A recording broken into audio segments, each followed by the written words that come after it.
What's up, y'all? It is Candace with the K, and we are going to talk about Before I Let Go.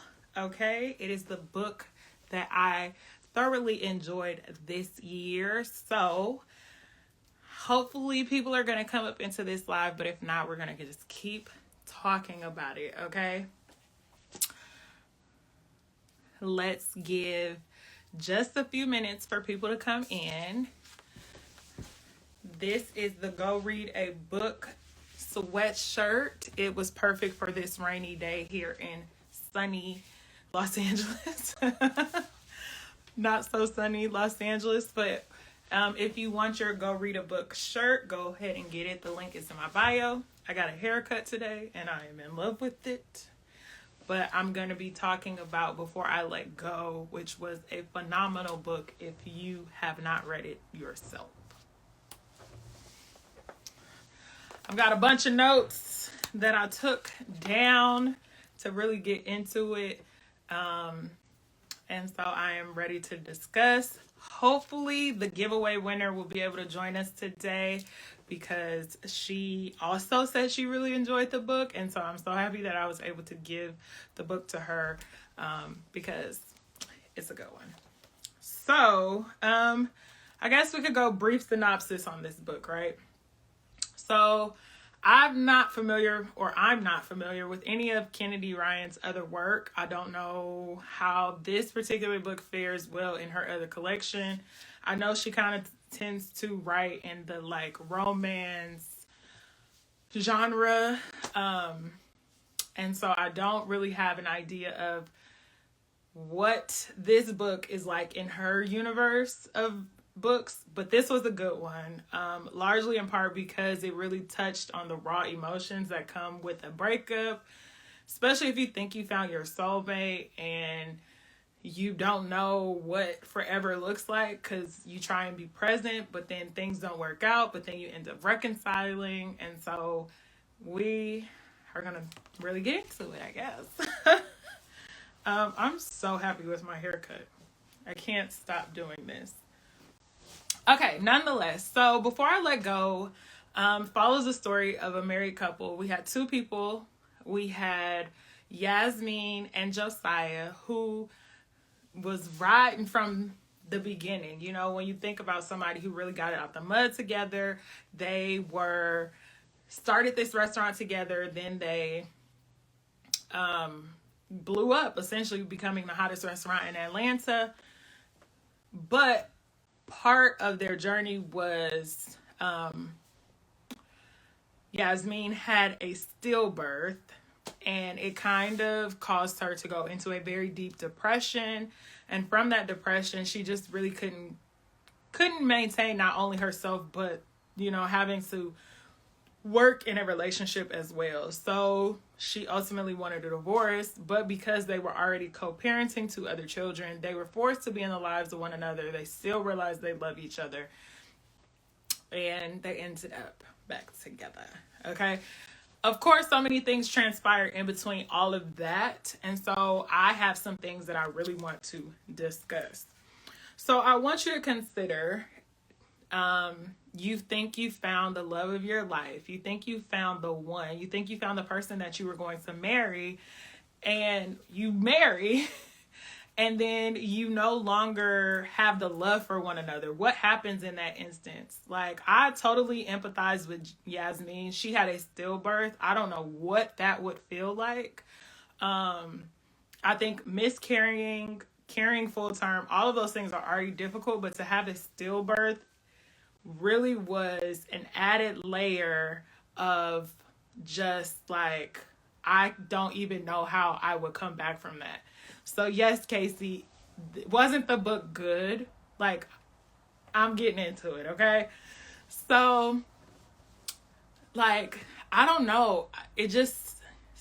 I don't want to be, it was heartbreaking. Oh my gosh, that is the perfect summation of this book. It was heartbreakingly beautiful. Because I don't personally want children. I've never considered having children because one of my fears is going through gestation and anything happening on the other side of that. But to go through that, have the stillbirth, and then still be expected to maintain after all of that, I don't know if I personally would have survived. And so I totally empathized with Yasmin and her really saying, like, there's a part in the book where she's like, it was either me or you to her husband. And I get it, because, like, what could she have done? But I am just curious of whether or not people felt like if they didn't have kids already, would they have gotten back together? I think if there were no children in the picture, they probably would have broken up immediately. Oh, I'm Casey, and I'm sure you also empathized with her as well. And I feel for you women who have gone through it. I appreciate you sharing that with me today. Thank you so much for entrusting me with your life, what you've gone through. But yes, I can't relate immediately, but I can empathize, and I feel for it. And Kennedy Ryan, the way that it is written, it doesn't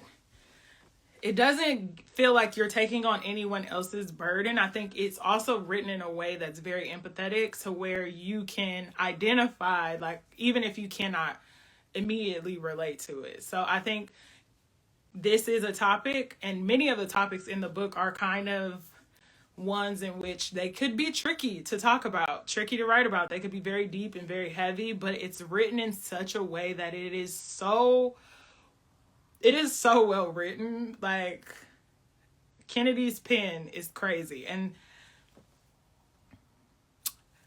the pen is crazy. But yes, thinking of if they would have gotten it back together if they didn't have kids, Casey agrees they wouldn't have gotten back together, because there would be no need to, right? You could really walk away from the relationship if there was no kids.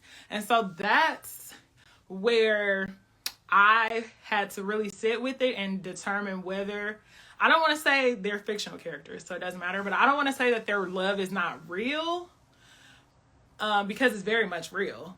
But had they not had kids, would they have fought for it? Because I do think they really do love each other. You could feel that, you could tell that, but the kids kind of just forced them to really sit with it, because they were in such constant contact. And so I don't know if that's a good or bad thing. I've been trying to think about that. Like, of course, it would have been easier to walk away from it. It would have been easier to just, like, cut all ties when there were no kids involved. But what would have happened, on the other end of that? That's how I feel. So if you can't tell, I'm obsessed with my haircut that I got today, and I can't stop shaking my head. One of the major highlights in this book also is therapy. And within the last couple of years, particularly, we've seen a push of, like, everybody needs a therapist. Everybody needs to go to therapy. I personally don't go to therapy, and it's not because of any reason. I just haven't communicated or found a therapist that I felt strongly enough to continue with. Thank you. But I am just curious of reader perception of whether or not their feelings on therapy, and whether or not they think therapy is actually a healing space. So what we see for both characters in this book is that it is. And I love how she wrote this out as well, because we have on one hand Yasmin, who's like, therapy changed my life. Going to therapy did this for me. I am gung-ho pro therapy. Then you have Josiah, who was very on the fence about therapy, felt as though therapy couldn't be of help for him, and only did it to help encourage his son. But by the end of the book was calling the therapist the first chance he got. So I liked that aspect of it, because you can see the transformation in his willingness to listen to what Yasmin said throughout the course of the book.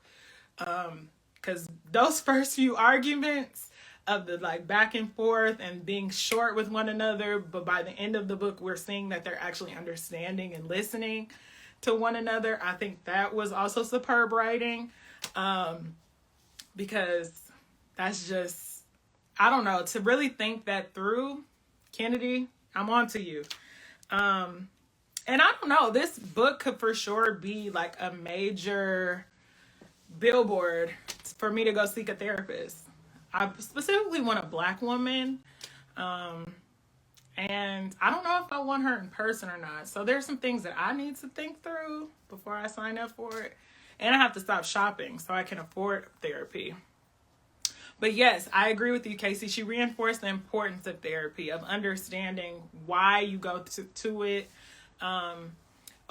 what its true purpose is. Because I think that's also with all the messaging that we see with around therapy is like, you know, the therapist is not supposed to solve your problems. And I think that's where a lot of people go into it thinking, when in honesty, a good therapist should help you solve and get to your own solutions. And so that's what I need to do. Therapy for Black girls. Okay, I need to get on it. Therapy is amazing and it is self-love. Okay, look at y'all being also walking advertisements for therapy. Let me go to therapy, y'all. I'm gonna try. I'm gonna actually find somebody. I'm gonna go on therapy for Black girls because I definitely want a Black woman. They need to be Black. Okay, I'm looking over my notes. Let me tell you, because she did, I mean, it's petty, but it's not petty, but it is, of her keeping the his sneakers. That is for sure something I would do because of how much I like sneakers. Now, she kept them because she still loved him. But she also kept them because she knew it was his favorites. And those particular shoes that she kept, which are the UNC Jordan 1s, the Off-Whites, they retail for like a good $4,000. So me personally, I probably would have kept them and sold them because my petty just goes to extremes. But she kept them and kept them from him. Now, when sis put them out for him, I was like, I don't know. I kind of like that part, but I kind of was like, girl. And him kind of like not being super receptive to it. I could see that on the other side because you kept a pair of his shoes that were really important to him. But I thought that was so funny because it is for sure something I would do. And so I was like, is Yasmin me? Am I Yasmin? Actually, and if I think about the characters in the book, I am for sure her best friend. Her name is escaping me right now. Let me see. Did I write it down? Hendrix. I think her name is Hendrix. I am for sure Hendrix. Like, I'm the cool aunt, you know. I'm gonna come pick your child up, take him to go get the good hair, okay? Because I know where the hair is. I'm going to, like, Tony start playing. I'm gonna be the one on the dance floor. Like, so I for sure am Hendrix in the friend group. But yeah, because I'm not really Yasmin, and I'm not the other friend. I can't remember her name either. And that's also something that I really liked about this book was the importance of friendship for Yasmin specifically. And none of her friends seemed to press the issue about any of her shortcomings. So it was clear that the town and everybody knew what she had gone through, how she felt. And her friends were very supportive with that.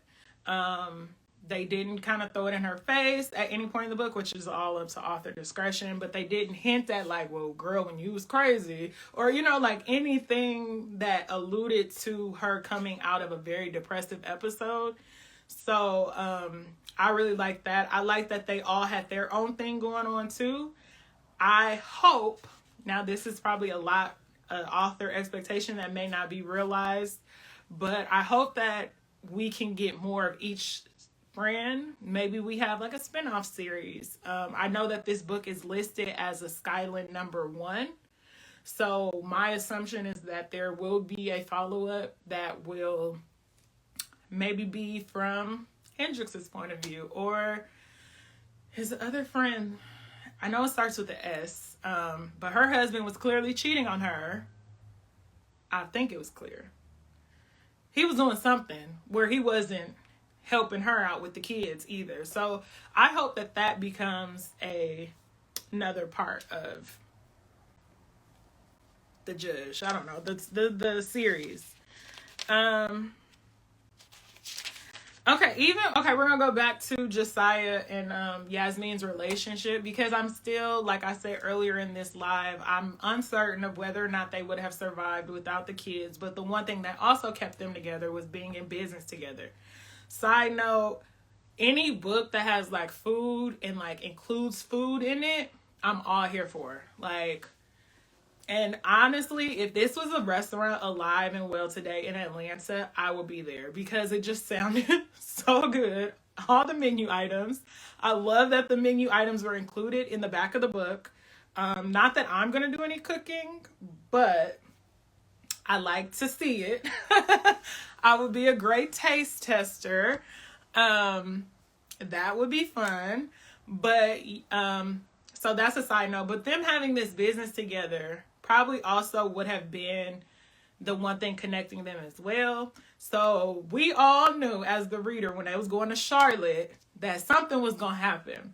Now, we didn't know that they would get all the way to Charlotte and then have to share a room. And when they had to share a room, I said, oh, this is how they get back together. I'm telling you, Alexis, you need to read this book. This book is so good. This book is like, this is the best book that I read this year. I can probably stamp it. Because we're in December. I don't see anything else that could potentially knock this off that pedestal. Largely in part because the writing is phenomenal. Like, besides the story is great. But the way she writes this book is like, damn, I wish I would have wrote this well. I am selling it, but yes, like, I think the book is just chef's kiss. Casey, tell mom to get on live too. We need to talk. I'm just playing. But yeah, when they went to Charlotte, it was going down. And I really appreciated them sitting with the older couple. Because when they went to Charlotte and they sat down with that older couple, that really sent off so many signals for me. And let me tell you why. Okay? So, sitting down with that older couple who have been not married, excuse me, they've been together for 30-something years and chose not to get married, really had me reevaluating, is marriage really the end goal? Like, if you're in a relationship and it works for you to be together 30 years and there's nothing that is legally binding you together, does that negate the relationship? And I think that older couple really, like, highlights that you just have to do what works for you. So that might not be a marriage, that might not be this or that, but I think I liked that part of the book.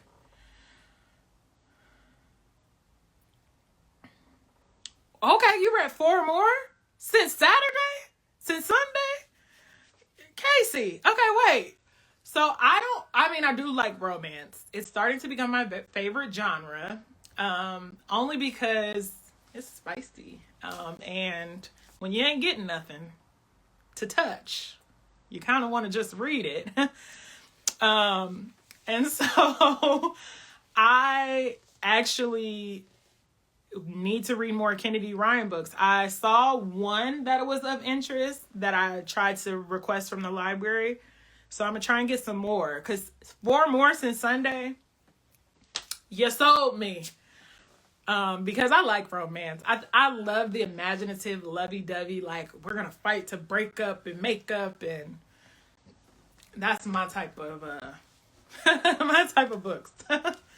Honestly, because we all have to live in a fictive state. You know, like, I'm not getting it in real life. So let me escape into somebody else's relationship and be a little messy with somebody else.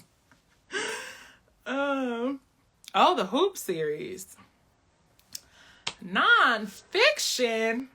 Alexis. I truly would like to be a nonfiction girl, but,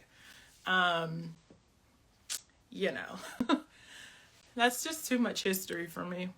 Um, I'm not on Scribd, but I do have a Libby account, and I'm wondering if I can get a Scribd account with a library card. I'm not certain. Um, I'll be able to. I'm gonna get my hands on some though. I'm currently reading Carrie Soto Comes Back or Takes Back or something by Taylor Jenkins Reid. Now that's a white woman I love. Okay. I try to also only read black authors or predominantly black, that's I try to steer, but that white woman, she gets me every time. And so once I finish that, I'm going to come back to my TBR list, but I'm going to put a bunch of Kennedy Ryan books on there because she got me with this one. It's almost like with Jasmine Guillory. Wait, don't say I like her book. Oh God, please don't tell me she's problematic. Oh, I don't want to have to take my like back because I do like her. I do. Okay, I can see that. I'm not even gonna lie. I could see the appropriation, especially that, like, in the Seven Husbands of Evelyn Hugo, I kind of was side-eyeing her because of how that one turned out, but that still is one of my faves. In this particular one, the Carrie Soto one, she's doing a lot of bilingual, yeah. Okay, so I could see that. I could see it. I can see both sides. I'm not turning a blind eye to it. But boy, oh boy, I'm actually really not enjoying Carrie Soto as much as I enjoyed Evelyn Hugo or Malibu Rising. And I'm just trying to see it through because I'm hoping that it takes a turn somewhere to where it's slightly better, because it hasn't captured me as quickly. So read her quiet. Okay, I ain't gonna say nothing else. I'll tell you that much. Oh, that is so funny. Ugh. Damn. Okay, well, I ain't gonna say it again.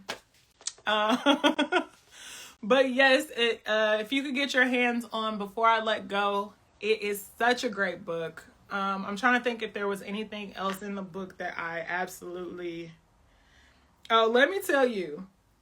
2 more things, and then we're going to wrap it up because I don't want to take up your Friday night. We're trying to hit the... I'm just playing. I'm not going to no club. Aww. Okay, on the side, Casey, send me the ones that I need to look out for because I don't know. You are also the one that told me about Tara, the woman that wrote Memphis, and I had no idea about her, and you put me on, and then I went into a deep dive on that. So on the side, like, just message me some of the authors that I need to stray away from and, like, be very neutral about because I don't want nobody coming for me either. Okay, back into Before I Let Go. The nursery scene had me on edge. Okay, when I tell you the nursery scene, I had to put the book down when I finished the nursery scene because it was just so heartbreaking. So here we go. She's sitting in the nursery because she's still grieving the death of her stillborn. And her husband comes in there and he's trying to kind of like check on her. And she kind of calls him out on not showing any emotion behind the death of their child. And he's tired of her sitting in the nursery grieving, like he wants her to get back to her regular self. And she's depressed. And I don't know if he's not noticing her depression or if he's trying to, you know how everybody grieves differently, of course. Look at me just shaking I got a haircut today, y'all. I'm obsessed. But she's like trying to work through her depression. And I don't know if he's more of the type who's like, I'm gonna just thug it and I'm gonna not pretend like nothing happened. And she's trying to actually sit in her feelings. And when she's talking to him, and I forget what she says to him, something about like, I'm gonna leave, or no, I forget what she says. And he like tells her don't, because he went and he took a can of paint and started painting the nursery over, and it was just so dramatic. But I was like mouth agape, couldn't breathe. I had to sit the book down. I had to go find something else to do because I was just so invested in these people. And that scene that scene is A1. So let me tell y'all, now this is a little birdie done told me that Kennedy Ryan has sold this book, and it is currently being shopped around for screen adaptation. And so a friend of mine works in the literacy to screen adaptation field, and so she often tells me about what's in the pipeline about to become on our TV screens or on our movies. And I told her, if they are unable to get the raw emotion of this book, then they don't need to do it. Because this book is so good that there is no way that any screen adaptation is going to compare. And the rawness of this book is going to take a very skilled actor and actress. And I personally don't see anybody that is going to be able to do it. And that's kind of harsh to say, but I really tried to sit with it and try to determine, okay, who could really be Josiah? Who could be Yasmin? And not a single person really came to mind. Because what's going to end up happening is like, you get this major actor or you get this face that we're familiar with outside of it, and we're already going to have our preconceived notions about said actor. So, it's going to mess it up. Like, they have to definitely do a scouting search and get somebody we don't know, but I also don't want it to be low budget. So it's like, what do we do here? Now, let me tell you, Miss Bassett, she would have murdered this nursery scene. But like you say, she needs to be a little younger. Okay, so not to say she looks old, because she could for sure probably play a 40-year-old if we really like zhuzhed her up. But we don't have to. There is a talented actress out there who we don't know who could probably do this, where we can consume all this media with raw eyes. But the rawness, I told my friend, I said, if they can't do it, don't touch it. Because this book is too good to mess up, in my opinion. So if you're going to do it, you got to do it. And you got to do it right. But don't have no, I don't even know what this means, but that. So yeah, hopefully hopefully it does come full term, because that's what we're seeing now. Like, she was telling me about The Vanishing Half, also a very good book, but they can't get a good writer's room, they can't get a good director, they can't do anything with it. And so hopefully something does come to fruition. Side note, one of my other favorite characters was Yasmin's mom, because she told Josiah, quit playing with that girl. Why are you wasting that girl's time? Because it was clear as day they still loved each other. They still was going to end up together. And he was trying to date. And poor Vashti, I almost feel sorry for her as well, because she got caught up into another man's emotions who was not ready to date. And you had to visibly date him is not the word, but you had to be thrown into his family, not only in work, but in personal. I think that was just a lot for a woman to have to deal with fresh off of being divorced. I don't know. I would hate to be somebody's rebound. Even thinking about it sounds gross. And I do not blame her when she was like, I'm getting up out of Atlanta. I'll go work at the restaurant in Charlotte, because, yeah, I'm not going to sit around after you played in my face and now you about to get back with your ex-wife. No. Yes. So the mom was a great character. I feel sorry for Vashti. Maybe she'll be the second or the next spinoff, because now she has this new life in Charlotte, and we can kind of get into her being back on the prowl. I don't know. I can't stop talking about this book, and I could probably go on forever and ever, but I'm not, because it's Friday night And I just got paid. And I love my new haircut. So I am probably going to get out of here. I am so glad that people stopped by to hear me rant and rave about this. Thank you so much, Casey, my good soror. Definitely have chapter meeting in the morning, so I'm probably going to go to sleep early tonight. And I do want to make this a monthly occurrence so that we could just pick a book and talk about it. I haven't gave much thought to what December is going to be, because I don't really have anything on my TBR, and I don't know. Oh, actually, there is a book that is coming out next week that I might do. Let me see. It is called, actually, it might have came out early. In It to Win It is a romance book. Okay, so Casey, romance, by Sharon Cooper. In It to Win It. I think I might do that one next because, you know, romance is my thing. But I'll make a determination probably in a week or so. And of course, it will be posted. And so, yes, so we might as well do that one because you just got that one too. So, In It to Win It, I'm probably going to do that one. I want publishers to start sending me real, like, physical copies too. I keep getting digital copies, and I am a digital girl. I read everything on my iPad. But I kind of want to get back into physical books. And so, I don't know what I'm going to do. I got to start reaching out to people and telling them to give me books. Because I keep getting digitals. But that's okay, because I'm saving trees, I think. I hope. But nonetheless, everybody enjoy your Friday night. I will see you in the next one. Adios.